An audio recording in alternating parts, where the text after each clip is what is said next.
Good Morning Business, le grand entretien.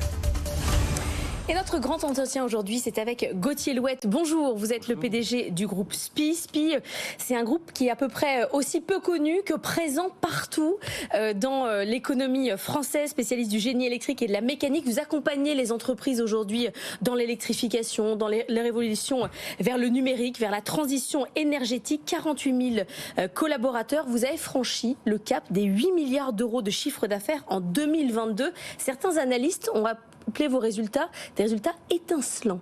Carrément, des résultats étincelants. Qu'est-ce qui explique cette croissance? On sait évidemment que vous avez énormément d'appels d'offres auxquels vous devez répondre. Est-ce que là, vous êtes face à une crise de croissance?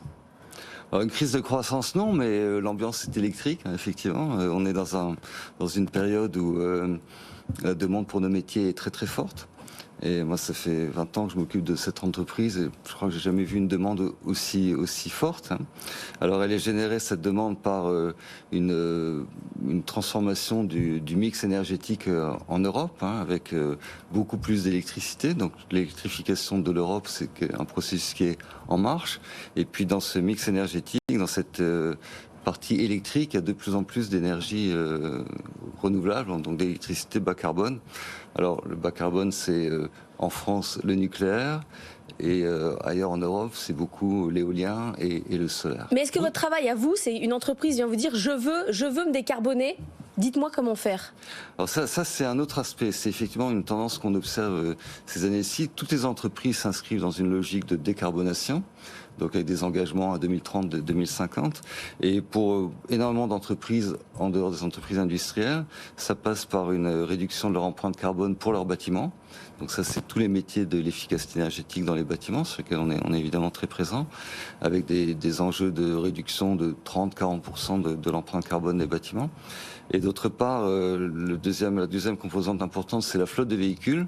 Donc les entreprises passent à des flottes de véhicules électriques et ça signifie des infrastructures de bornes de recharge extrêmement fournies, extrêmement denses, et c'est sur quoi on travaille beaucoup. Donc ça, c'est deux composantes qui effectivement sont plutôt récentes et qui irriguent toute notre activité.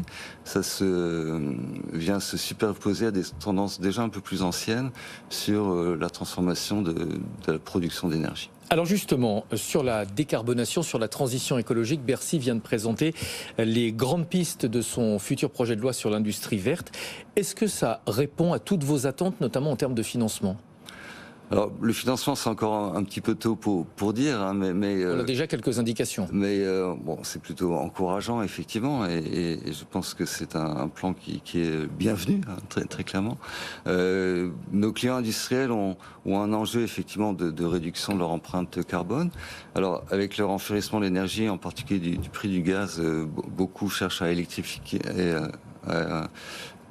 davantage l'alimentation de leurs usines, donc d'une part, et puis aussi à électrifier le plus possible leur process, et enfin à réduire le coût énergétique de la consommation énergétique de leurs installations. Donc ça, c'est vraiment une demande très forte avec des retours sur investissement qui sont courts dans l'industrie. Donc c'est aussi en termes de financement très favorable. L'une des demandes récurrentes chez les industriels, c'est aussi la simplification administrative, la réduction des délais. Vous êtes d'accord ? Alors ça, c'est vrai partout en Europe. Je pense que nos clients allemands sont confrontés à ça en permanence, en particulier sur tout ce qui concerne les grandes infrastructures de transport d'énergie. On est numéro 1 en Allemagne sur le transport de l'énergie. Et aujourd'hui, il s'agit d'acheminer l'électricité renouvelable produite en mer du Nord, en Baltique, vers les centres de consommation vers le sud du pays. Et puis aussi de transformer les réseaux, puisque maintenant qu'il n'y a plus de centrales nucléaires en Allemagne, l'ensemble du réseau doit être modifié. Donc, à cet égard, les délais administratifs peuvent être très longs. Donc, on voit ça en Allemagne, on voit ça en France dans certains cas, mais je pense que c'est vraiment un peu plus difficile là-bas. Et donc, toutes les gouvernements français, les gouvernements allemands ont pris des dispositions dans ce sens. Et effectivement, c'est favorable. Il y a la volonté politique sur la question de la décarbonation, il y a la volonté des entreprises et après il y a les capacités. Est-ce qu'on a assez de e-fuel pour tout le monde? Est-ce qu'on a assez d'énergie nucléaire pour tout le monde? Comment vous voyez ce marché de la décarbonation et de la concurrence interne qu'il peut y avoir? Est-ce que vous dites prenons les plus consommateurs producteurs et puis décarbonons-les et puis ça suffit, ou c'est premier servi, premier qui gagne? Tout le monde n'aura pas la chance d'avoir accès à la décarbonation. Alors je pense que déjà on n'est pas dans le mode d'une solution unique, hein. C'est-à-dire qu'il y a des énergies en concurrence aujourd'hui, l'électricité, l'hydrogène pour le transport, etc. Bon, on peut imaginer que l'hydrogène soit plus adapté à certains types de véhicules, les trains, les camions, etc. Tandis que l'électricité est très adaptée pour les voitures. Donc chacun peut faire son choix dans ces différentes méthodes, d'une part. Et puis d'autre part, je pense qu'il faut s'attacher à recruter et à garder le mieux possible notre personnel pour faire face à cette demande. Hein. Alors justement, vous avez prévu de recruter 3700 personnes cette année pour le groupe SPIE. Est-ce que vous êtes toujours confronté à une pénurie de candidats? Est-ce que c'est toujours aussi difficile de recruter? 3700 personnes, c'est pour la France. Hein. Oui. L'ensemble du groupe, on sera plutôt autour de 6-7 000 cette année. Hein. Et donc, c'est pas la demande est forte, hein, donc on est en concurrence avec nos confrères, parfois en concurrence avec nos clients hein, qui apprécient beaucoup le personnel de SPIE et qui font des propositions, qui des fois l'apprécient même un tout petit peu trop, mais en même temps on respecte ces choix-là. Donc nous on est très attachés à l'apprentissage, 5% des effectifs chez SPIE. On est très attachés à essayer de garder notre personnel le mieux possible. Hein, de ce point de vue-là, l'actionnariat salarié, c'est un élément important. Donc on a 7% de l'actionnariat de SPIE. C'est votre premier actionnaire? Oui, c'est notre premier actionnaire, c'est 7%, et c'est environ pas loin de 20 000 salariés qui sont actionnaires du groupe, donc avec des opérations qu'on fait tous les ans. Donc là, il y a un effet de rétention qui est lié à ça. Et puis, je pense qu'il y a aussi les métiers qu'on fait, ils donnent du sens. Hein. Nous, un jeune qui rentre chez nous, il peut de façon concrète contribuer à la décarbonation, contribuer à lutter contre le changement climatique. C'est quelque chose de concret. Mais est-ce qu'il va vous falloir faire une opération de communication, de séduction? Alors je ne sais pas si c'est auprès du grand public ou des écoles d'ingénieurs, mais pour faire connaître l'entreprise SPIE, elle est assez méconnue. C'est pas Veolia, c'est pas Total, c'est pas une marque connue du grand public. Est-ce qu'il va falloir travailler là-dessus? Alors on le fait de façon très pays par pays, région par région. Hein. Donc on a des actions effectivement qui sont pas des actions grand public, mais qui sont très ciblées sur les populations qu'on cherche à recruter avec une certaine efficacité. On travaille aussi beaucoup la cooptation. Donc ça c'est entre guillemets amener vos amis.